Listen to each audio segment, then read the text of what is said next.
Hello friends, welcome back to my channel. और आज अपन पढ़ने जा रहे हैं फार्माकोकाइनेटिक्स के बारे में, है ना। फार्माकोलॉजी सब्जेक्ट अपन पढ़ रहे हैं और फार्माकोलॉजी सब्जेक्ट में अपन ने इंट्रोडक्शन पोर्शन पढ़ लिया, फार्माकोलॉजी का ब्रांचेज ऑफ फार्माकोलॉजी अपन ने पढ़ लिए और उसके अलावा अपन ने रूट ऑफ ड्रग एडमिनिस्ट्रेशन, है ना, रूट ऑफ ड्रग एडमिनिस्ट्रेशन, और उस दोनों वीडियो की लिंक आपको डिस्क्रिप्शन में मिल जाएगी, है ना। तो वैसे आप जाके देख सकते हैं। और अब अपन आज पढ़ने वाले हैं वो है फार्माकोकाइनेटिक्स। ओके फ्रेंड्स, तो अपन पढ़ते हैं फार्माकोकाइनेटिक्स का मतलब क्या होता है। फार्माकोकाइनेटिक्स का मतलब होता है कि it is a branch of pharma, यानी कि फार्माकोलॉजी की एक ब्रांच है जिसके अंतर्गत क्या होता है कि जो ड्रग होती है अपनी बॉडी के अंदर गई है तो अपनी बॉडी होती है उस ड्रग के ऊपर किस प्रकार से एक्ट करेगी, है ना। अपनी बॉडी किस प्रकार से उस ड्रग के ऊपर एक्ट करेगी तो उसको अपन क्या बोलते हैं, फार्माकोकाइनेटिक्स। फार्माकोकाइनेटिक्स का मतलब क्या होगा, it is a branch of pharmacology, एक फार्माकोलॉजी की ब्रांच है विच एक्सप्लेन, जो एक्सप्लेन करती है कि how does our body act on the drugs, यानी कि अपनी बॉडी है वो ड्रग्स के ऊपर किस प्रकार से एक्ट करती है, उसको उसको ये क्या करती है, ब्रांच है फार्माकोलॉजी की, क्या ब्रांच, इस ब्रांच को क्या करती है, उसको एक्सप्लेन करती है ना, कि मतलब अपनी बॉडी है वो ड्रग के ऊपर किस प्रकार से एक्ट करती है।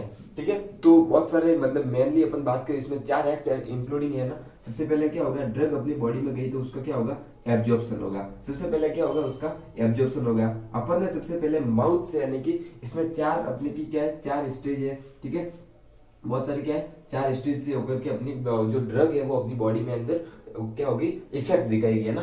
तो सबसे फर्स्ट है वो है एब्जॉर्प्शन। तो एब्जॉर्प्शन का मतलब क्या होता है कि जिस प्रकार से अपन ड्रग को, यानी कि अपन ड्रग को क्या लिया, ओरली अपने ड्रग को लिया, है ना। जैसे टेबलेट को अपन ने ओरली लिया तो वो टेबलेट होगी इसोफेगस से होती, कहाँ पे जाएगी, स्टमक में जाएगी। अब स्टमक में जाएगी तो वहां पर फिर क्या होगा, उसका डिसइंटीग्रेट होगा। डिसइंटीग्रेट का मतलब क्या होगा, ड्रग क्या होगी, टूटेगी। अब ड्रग टूटेगी, सबसे पहले क्या होगा, डिसइंटीग्रेट, क्या होगा, डिसइंटीग्रेट, डिसइंटीग्रेट, डिसइंटीग्रेट होगी। ठीक है, उस डिसइंटीग्रेट यानी कि सबसे पहले ड्रग क्या होगी, टेबलेट क्या होगी, टूटेगी।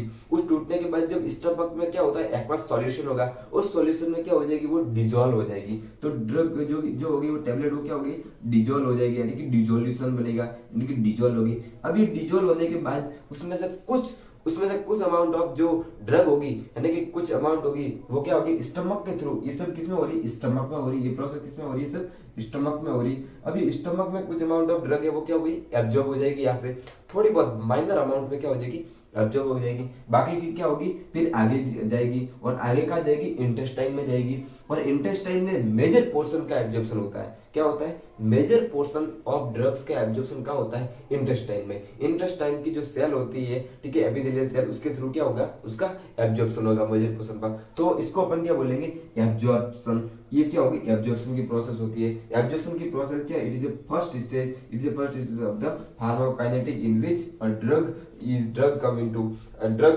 we will take a drug and that it will be disintegrate and then dissolve in the aqueous solution of the stomach, stomach, and then or some या फिर minor amount of the drugs are the absorbed by the stomach and then it will go through the intestine and major proportion या फिर major amount of drugs are absorbed by the intestinal epithelial cells। ठीक है, intestine की epithelial cell से क्या होगी, major portion of the drugs क्या होगी, उससे रीअब्जॉर्प्शन होगी।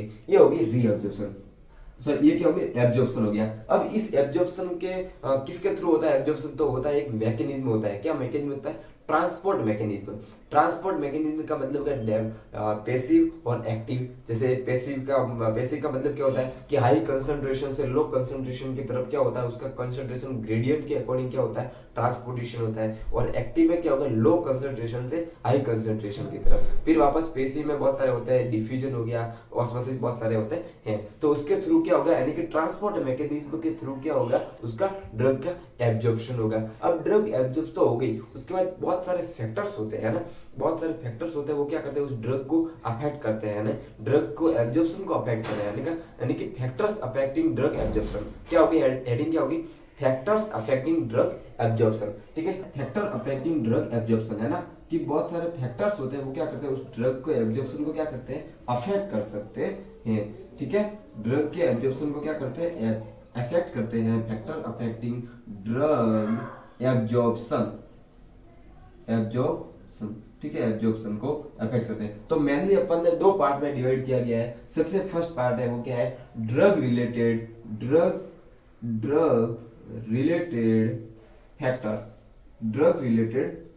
फैक्टर्स, और दूसरे हैं वो है जीआई यानी जीआईटी रिलेटेड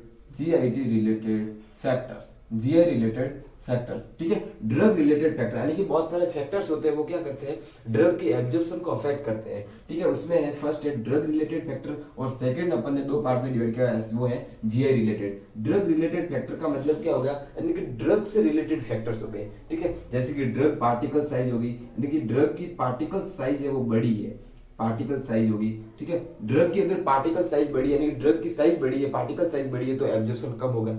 पार्टिकल साइज बड़ी यानी कि टाइम ज्यादा लगेगा ना, पार्टिकल साइज बड़ी है तो एब्जॉर्प्शन कम होगा, यानी कि एब्जॉर्प्शन कम होगा, ठीक है। और पार्टिकल साइज कम है तो एब्जॉर्प्शन ज्यादा होगा। सेकंड अपन बात करते हैं मॉलिक्यूलर वेट हो गया, ठीक है। मॉलिक्यूलर वेट हो गया।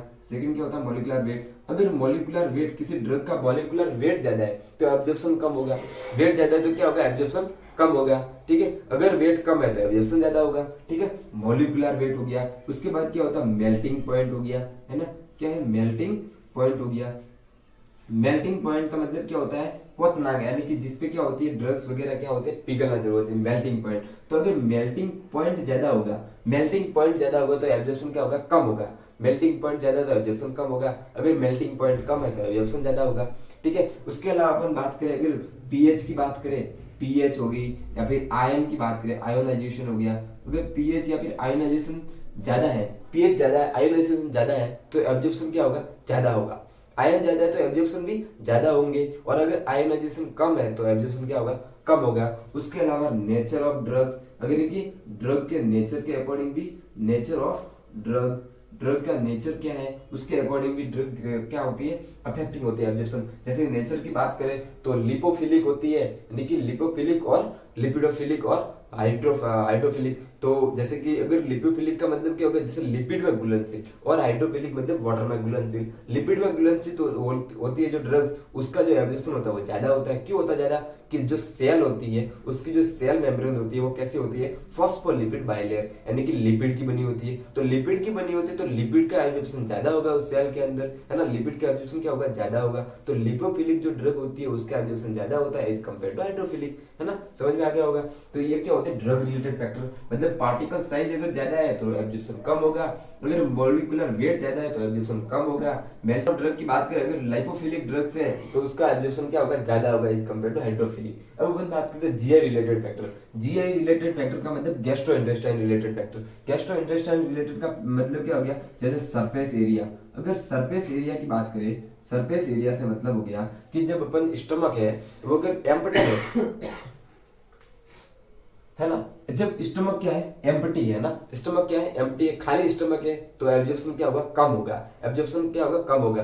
खाना खाने के बाद ज्यादातर अगर अपन ड्रग्स की रिकमेंडेशन देखे तो डॉक्टर्स क्या होते हैं, खाना खाने के बाद ड्रग्स देते हैं ना, कि खाना खाने के बाद लेना। तो उसका मतलब क्या होता है, एब्जॉर्प्शन अच्छे से होगा, है ना, एब्जॉर्प्शन अच्छे से होता है, ठीक है। और बहुत सारे ड्रग्स होते हैं, एसिड रेजिस्टेंस होती है तो वो पहले लेनी पड़ती है। जिस प्रकार से अपन बात करें तो मतलब कि खाना खाने के बाद देता है एब्जॉर्प्शन ज्यादा होता है, और खाना खाने से पहले एब्जॉर्प्शन कम होता है, यानी कि एम्प्टी स्टमक की बात करें, ठीक है। दूसरी अपन बात करें एम्प्टी स्टमक के अलावा, बात करें ब्लड सप्लाई कैसी है, बल्कीनेस कैसी है, यानी कि जीआई बल्कीनेस, स्टमक की क्या, स्टमक की बल्कीनेस,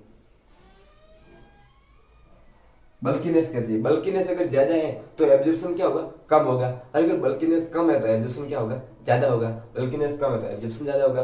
तो ये हो गया। उसके अलावा अपन बात करते हैं और भी क्या है, जैसे कि जीआईटी में ब्लड सप्लाई कैसी है, जीआईटी की ब्लड सप्लाई कैसी है। अगर ब्लड सप्लाई अच्छी है जीआईटी में तो क्या होगा, एब्जॉर्प्शन भी बहुत अच्छे से होगा। जीआईटी में क्या होगा, एब्जॉर्प्शन भी बहुत अच्छे से होगा, ठीक है। तो ये जीआईटी रिलेटेड फैक्टर्स हो गया, है ना, जीआईटी रिलेटेड। अगर अपन कॉन्स्टिपेशन वाली कंडीशन में बात करें तो कॉन्स्टिपेशन वाली कंडीशन होती है ना, तो उस कंडीशन में क्या होता है कि एब्जॉर्प्शन क्या होता है, कम होता है। एब्जॉर्प्शन क्या होता है, कम होता है। तो ये जीआईटी रिलेटेड फैक्टर हो गए जो ड्रग को क्या करते हैं, एब्जॉर्प्शन में क्या करते हैं, अफेक्ट करते हैं। तो ड्रग रिलेटेड फैक्टर हो गए, और ये क्या हो गए, जीआईटी रिलेटेड फैक्टर हो गए, बहुत सारे फैक्टर। अब अपन बात करते हैं एब्जॉर्प्शन हो गया, और उसके बाद जिस प्रकार से क्या हो गया, एब्जॉर्प्शन हो गया, यानी कि अपन ने ड्रग्स ली माउथ से, वो इसोफेगस से होती है स्टमक में डिसइंटीग्रेशन हुआ, उसके बाद डिजोल्यूशन हो गया, और कुछ अमाउंट ऑफ ड्रग्स होगी वो क्या होगी, एब्जॉर्ब की जाती है स्टमक के थ्रू, और बहुत सारी अमाउंट होती है, मेजर प्रोपोर्शन होती है, मेजर अमाउंट ऑफ ड्रग्स होती है, वो कहाँ से एब्जॉर्ब होती है, इंटेस्टाइन, यानी कि इंटेस्टाइन से होगी। अब इंटेस्टाइन से एब्जॉर्प्शन होगी, और एब्जॉर्प्शन होने के बाद किस में जाएगी, वो ब्लड में जाएगी, है ना, यानी कि सिस्टमिक सर्कुलेशन में जाएगी। तो उसको अपन क्या बोलते हैं, सिस्टमिक सर्कुलेशन। अब ब्लड में जाने के बाद वो किस में जाएगी, हार्ट में, और पूरी बॉडी में जाएगी, यानी कि क्या हो जाएगी, पूरी बॉडी में जहाँ रिक्वायर्ड है वह जाएगी। तो उसको अपन क्या बोलते हैं, डिस्ट्रीब्यूट करना। डिस्ट्रीब्यूट करना मतलब बांटना, यानी कि डिस्ट्रीब्यूशन। तो सेकंड जो फेज है वो कौन सी है, डिस्ट्रीब्यूशन। फर्स्ट क्या है, एब्जॉर्प्शन। डिस्ट्रीब्यूशन का मतलब क्या हो गया, यानी कि जो ड्रग है उसको क्या करना, बॉडी के वेरियस पार्ट में क्या करना, डिस्ट्रीब्यूट करना, जहाँ उसकी जरूरत है वहां पर क्या करना, उसको डिस्ट्रीब्यूट करना, भेज देना, ठीक है। तो उसके लिए भी बहुत सारे फैक्टर है, रेस्पॉन्सिबल है, जैसे कि अपन बात करें कार्डियक आउटपुट, है ना। अगर कार्डियक आउटपुट अच्छा होगा, कार्डियक आउटपुट अगर अच्छा है तो ड्रग आराम से अच्छे से पहुंचेगी टाइम पे, है ना, ड्रग आराम से पहुंचेगी। अगर कोई रेजिस्टेंस है, कोई कॉन्स्ट्रिक्शन है, ठीक है, कोई ऑब्स्टेकल आ रहा है बीच में, या फिर कोई एम्बोलाई फॉर्मेशन, कोई थ्रोम्बस हो गया, तो उस वजह से क्या होगा, ड्रग भी है वो कम आराम से नहीं पहुंच पाएगी, यानी कि उसको टाइम लगेगा, इफेक्ट दिखाने में भी उसको क्या लगेगा, टाइम लगेगा। तो ये क्या होगी, कार्डियक रिलेटेड, यानी कि हार्ट से रिलेटेड, यानी कि डिस्ट्रीब्यूशन में अफेक्टिंग हो गई। तो ये दो अपन ने आज पढ़े, यानी कि एब्जॉर्प्शन के बारे में, और अपन ने पढ़ा डिस्ट्रीब्यूशन के बारे में, ठीक है। तो अब अपन नेक्स्ट वीडियो में देखेंगे कि एक्सक्रीशन और मेटाबॉलिज्म, यानी कि अब ब्लड में गई उसके बाद उसका क्या होगा, मेटाबॉलिज्म कैसे होगा। मेटाबॉलिज्म के बनने होने के बाद जो आपने जो जरूरी है वो उसको ले लेगी, जितनी आवश्यकता है उसको ले लेगी। अगर टॉक्सिक इफेक्ट है, अगर ज्यादा मात्रा में है ब्लड में, ज्यादा मात्रा में बॉडी में है, तो उसको क्या करेगी, एक्सक्रीट आउट कर देगी। तो वो अपन क्या करेंगे, नेक्स्ट वीडियो में देखेंगे। तो आज के वीडियो में सिर्फ इतना ही। Okay, thank you guys. अगर वीडियो अच्छी लगी हो तो लाइक कर देना, और चैनल पर अगर नए हो तो सब्सक्राइब कर देना।